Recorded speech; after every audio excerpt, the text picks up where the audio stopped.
Hi, I'm Adriana. I'm a performer, singer, dancer, and actress who currently works for Carnival Cruise Lines.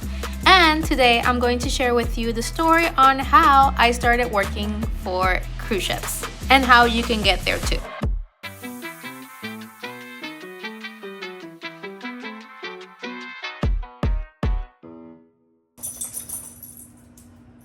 Hello vlog, how are we doing? I'm already sweating my little boobs off.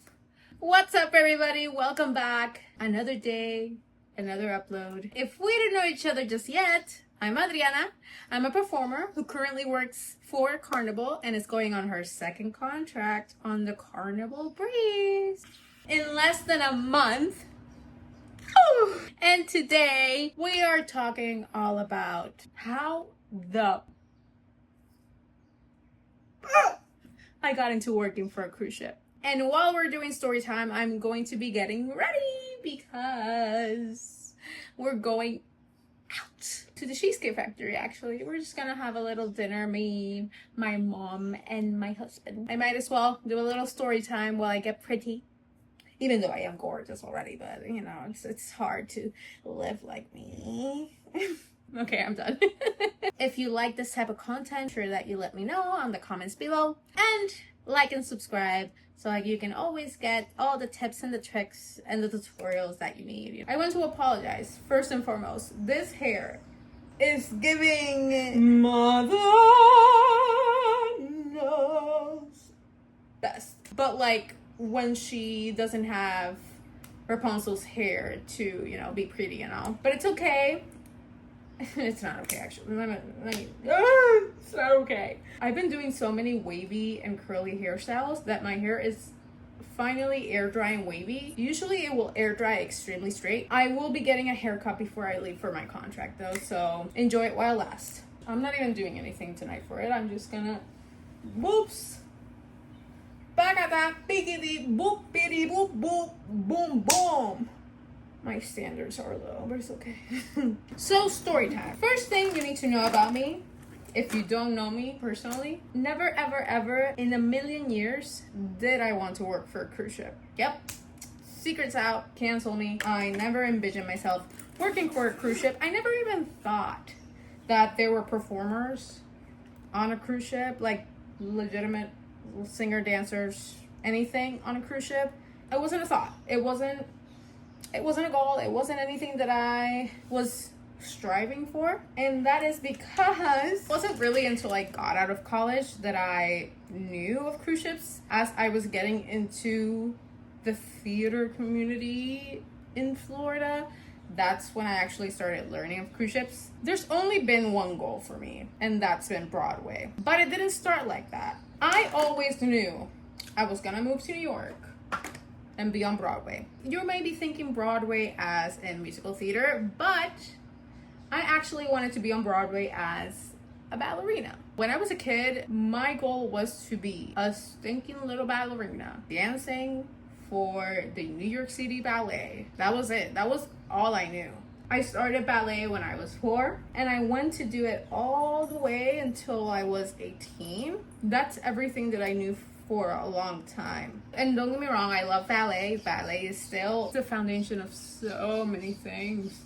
I'm so grateful that I was brought up in it, because if it wasn't for my ballet foundation, I wouldn't be as disciplined. I think it showed me everything that I needed to know about my body, how to use it. I attribute a lot of things to my ballet training, but once I started getting older, I didn't feel as satisfied with just doing ballet. That's when I started branching out, which is probably one of my top tips if you are in the entertainment industry. Whatever you may be doing, like try something else, like explore different things. You just never know. And you also have different skills in so many other areas. But going back to the story, right? The first thing I wanted to try was just completely getting out of performing, and that was sports. I've always been tall. Everybody always wanted to get me on their sports team. I always had the volleyball coach and the basketball coach always asking me when I was gonna try out. And I did. I thought, you know what, maybe I should. I have the great body for it. Girl. That was never for me. Mind you, that was the first experience of me like trying to get out of ballet. Then I said, you know what, I've always loved music, so let me get into choir. In my Catholic school, they happened to start a choir. I auditioned. I was one of the youngest kids at the time. I was only like 9. Mind you, I've never sang a lick in my life other than in the car or in the shower. It was a very, very new experience. But I immediately fell in love with it. I fell in love with singing arias and operas and all these like classic songs that they taught us in Spanish and English and in Italian, Latin. So I was in it. I really loved it. After my first year, I think, the teacher at the time that was conducting the choir, he actually approached me and my mom, and he offered to like teach me privately. And I mean, at the time, like, we didn't have money for that. So he then suggested that we can go train at a national choir that they have here. This was all while doing ballet at the same time. I'm branching out, but I'm still mainly doing ballet. Like, that's my main focus. So I left the choir at the school, and then I joined the other choir where they actually taught us music theory, technique. That was my main musical training. And I did that until I was 15-ish. My school schedule was getting kind of tight, and I ended up having to decide between ballet and choir, and I had really put my years in ballet, so I decided to just do ballet and quit choir. I know, sad. So I wasn't singing at all, I was just dancing, but I went full time on ballet. I moved to a high school that was just ballet focused, succeed all the way till I was dancing in the company. Like, I truly thought, okay, this is it. Like, this is what I'm doing for the rest of my life. But it was still not enough until I went into an intensive summer program where they taught us all sorts of dance and acting. That was my first experience acting. We did a few sings for our last showcase. The acting teacher for that camp actually told my mom, you should really get this kid into acting. I think she would be good. And I never really thought of it. I just always thought I needed to do ballet. I needed to do ballet. This was my future, and I needed to stick with it. But I was finding a lot of joy in doing all these different things. A lighter concealer. I'm gonna cry. I ain't got time for this. Like I was saying, after that summer, I was really interested in continuing the whole acting thing. So I took a few workshops, like camera acting, TV acting. My mom actually found a musical theater workshop. And I don't know why it took me so long to find musical theater in my life. I love singing. I love dancing. I started to love acting, but I never figured I could do it all together until I got into that workshop. The workshop was actually putting on Hairspray at the end of the semester. It was this like 6-month workshop. Shout out to Broadway Illusions. They are honestly a great group, and they're still going at it. If you're interested in getting some musical theater training in Puerto Rico, 10 out of 10. I was exposed to every single thing about musical theater through them. I was part of the ensemble for that show. It was honestly amazing. That was my first time ever doing musical theater. And that's when I knew how I'm gonna get to New York doing musical theater. The year after, they did Legally Blonde, and that was my first experience doing a principal role. I did Vivian Kensington for them, and amazing. It was truly an amazing experience. They also took me on some workshops to New York, and that was actually my first time going to New York. I went to see my first Broadway shows. My first Broadway show was actually Anastasia, sorry. I don't know what it is about that musical. The music, Miss Christie, she knew what she was doing. I just fell in love with it. And that's when I decided that I was gonna go to college for it. I went to UCF, and I got my degree, a double degree, journalism and theater. And then after college, I sticked around a little bit in Florida, ended up doing a few theme parks, did community and regional theater, and that's mainly been my experience and my training, just working in musical theater. How did I actually get into cruise ships, you may ask? I started learning from my friends. A lot of them were interested in doing cruise ship work. I just never really thought of just leaving like that. I just thought, you know what, I might as well venture out, right? And see what they have to offer. One, for starters, you get out and expose yourself to any type of casting director. You don't even know if that casting director might be going somewhere else, and they might meet you because, you know, they found you charming the first time they met you. Your job as a performer is to audition. And I took auditioning seriously for a long time, especially after I was done doing community theater. I wanted to audition for everything just to get exposure, just to get the experience. Musical theater auditions, stage auditions, commercial auditions, cruise ship auditions, they're all different. Specifically for cruise ships. Now, this is my experience for cruise ships. This is very subjective, so don't quote me on anything. I am very grateful for the pandemic because of online submissions. I always thought that I needed to move to New York to make it, period.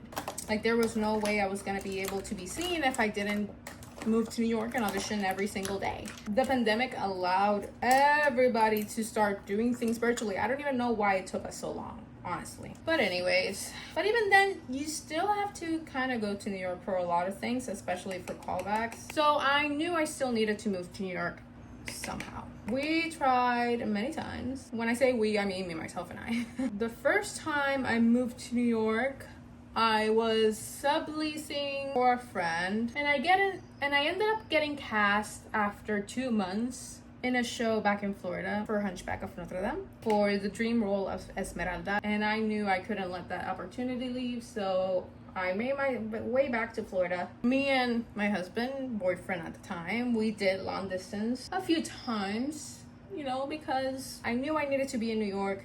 He couldn't easily move to New York just because, so we just ended up, you know, being long distance for that time. It wasn't easy, but it was fine. So I go back to New York that first time. This is 2023. I stay in New York for the rest of the year, and then at the very end, I tried it again. I moved to New York, and we made it work for 4 months before I left for Carnival. Even though you don't need to move to New York, if you have the ability to submit online and go to a few callbacks when they really need you, then sure, you don't have to. But it kind of makes it easier. So this time we moved to New York, right? We are submitting online, Actors Access, every day, every single day. And Carnival happened to be casting back in January. I submitted my materials. I heard in February they wanted to get a callback submission. And I was like, okay, sure, fine. Girly pop. Like, the dances on cruise ships are kind of hard. Specifically for submissions. That submission, I almost didn't submit. Now that I think about it, I almost didn't submit because I thought that dance was hard. That dance was truly hard. But you know what? I said, I'm going to do it. And I did. And I did. They wanted to see 2 songs. A song of my choice and a song from their library of songs. I submitted Preciosaf.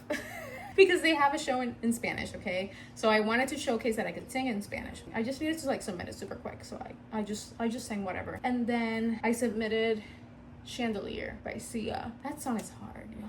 So I don't hear anything. At the very beginning of the month, I think it was the 1st of March, something like that. They wanted to see me in person. And I was like, sure. At the time, I was working at Soul Cycle. And I had also gotten a callback to be a Soul Cycle instructor on the same day of that callback. I don't know what was in my head. I just thought, you know what? If I'm gonna be here in New York, I might as well be a Soul Cycle instructor. But anyways, we go to the callback very early in the morning. I was the first one in that callback for Carnival. And they had me sing. I sang Chandelier again.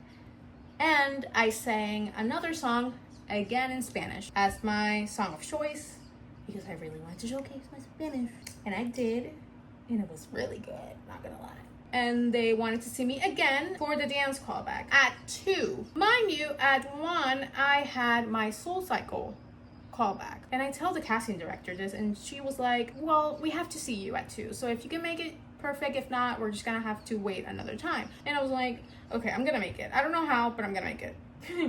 I go to the Soul Cycle callback. I get cut the first round, and I was like, you know what? This is a sign. This is a sign. I will take my signs wherever I can find them. So I go back and I do the dance call. Girly pops, tell me why this dance call had 3 parts to it. I've auditioned for several cruise ships. This was the hardest callback of my life. We learned the first dance and I get kept. They did a second round of the same choreo. I get kept again. And then on that last round, they had us do the dance from the callback submission again. Everybody was looking at each other like, oh my god, I thought we had left this behind. Nope. They had us do it one more time. Finally, that was the final round. I was surprised I was kept all the way to the end. The dance callback, I think we started with like 20 and we ended up being like 8. And they were like, yay, hooray, you made it all the way to the end. You're in the pool, how they call it. In cruise ship world, in theme park world, you get submitted into a pool. So when they need your talent, they will call you. It can take a week, it can take a month, it can take a year. And I was ready to wait. I wasn't in any rush. 4 days later, they send me an email and they're like, girl, can you submit your reels? And I was like, okay. I submitted my reels. 2 days later, a week after the callback, they're sending me my first cruise ship contract offer. And that day was the best day of my life. I've never been happier. I've never felt like I've made it in my life until that day. Still remember it. I think it was yesterday. But that's when the crazy started. Getting ready for that contract was crazy. I ended up moving back to Florida. I had to get my medical, which cost me $300. Moving my little sublease, that was crazy. I did it in 6 hours, by the way. I needed to go home and figure it out. That's all I knew. And we did. It didn't end up being everything I wanted because of my injury, but that's in the past. My experience with Carnival has been extremely great, other than the fact that they can't get me on a ship as soon as possible because I just want to go. The way that they have taken care of me during this whole injury has been amazing. If there's anything you can take away from my whole experience, here's a few tips. Number 1, make sure that you are trying every single thing. Take every experience you can, because you never know where it may lead you. And you can still have certain goals, girl, because you know I'm still moving to New York one of these days. But you just never know how you would get there. And you rather have every single experience in your life, no matter what. Number 2, you don't have to move to New York. Be sure that to do whatever it takes. Don't be scared of going the extra mile, because you just never know. Your life might just change in an instant, because it truly did for me. And number 3, if your life right now feels like it's not enough, then it's not enough. Just make a change. Don't be scared to make changes. Moving from ballet to musical theater was actually one of the scariest things I've ever done. Just going 360 on something new was very scary, but I did, and I don't regret it. And hopefully my story can help somebody out there, and hopefully I can finish this makeup sooner rather than later. I hope this transition is good. So let's do that one more time. Okay. And we're good. I'm starting to notice that every time I do a get ready with me story time or whatever, I'm always in this outfit, so I apologize. But I just love this outfit, okay? It's from Classy Network for the whole set. Classy Network for the outfit. I got the shoes from Baker's. If you know, you know. Jewelry I was finishing up on. Got my engagement ring. I have to put on my Pandora bracelet, which I've never really shown you, but this is my bracelet. I have a lot of travel charms, and I'll be adding a few more. I have Pepsi, my husband, as Wally, because if you know, you know. He just gives Wally vibes. And I got anniversary charms. I got New York, because I was talking about New York, because it is the dream. I went to Washington, D.C., you know that one, and you can watch the blog for that one if you want to. I have the little weight in the heart one for my recovery, the travel luggage, of course, and then Dory. That's me. I'm Dory. I just feel like I give Dory vibes. But also Dory is like one of my favorite characters because she's, you know, you just gotta keep swimming, girl. You just gotta keep swimming. Gotta keep swimming. Oh, and I forgot the coffee because I love coffee. Anyways, Bepsi's gonna put that on me. I got earrings. This one, I got the little amapola at the Puerto Rican parade. And it goes well with the claw clip. Gorge. And then I have my purse. Shall we go to dinner now? Yes. I think we're good. Let's see your outfit. Ew. Ew. Dale, OOTD. Go. No. Black. I think it's Abercrombie. See-through black t-shirt Abercrombie. I got the Levi's joggers, which are very, very nice. Very comfortable, a lot of pockets. Very utility-wise, very nice looking. I got my Samba Adidas, which I love. I think I wear these only to go out. A little bit dirty, but that's a good thing. And then to break the outfit a little bit, my wife didn't like it as much, but I put some blue Under Armour socks. She was very proud of that one. So you like it?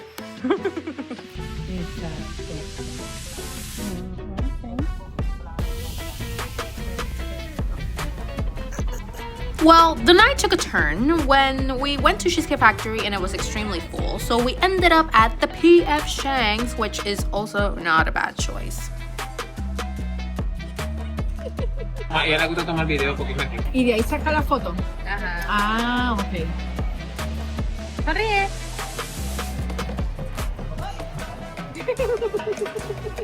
If you've ever been to a chain restaurant in Puerto Rico, you just know we love to add our little spice to everything. So you know we enjoyed our food. Every single bit of rice and orange chicken and tostones. We just love. We made it back home. Gosh, I'm so tired. Whoa, it's time to take this off. And this is where I leave you all. Hopefully next time you see this space, it's a little organized. I just haven't had the time, but we're gonna do it. Thank you so much for watching and listening to my story time. I hope you enjoy the rest of your night or day or afternoon or whatever you're doing right now. Stay safe. And I'll see you on the next one. Don't forget to like and subscribe.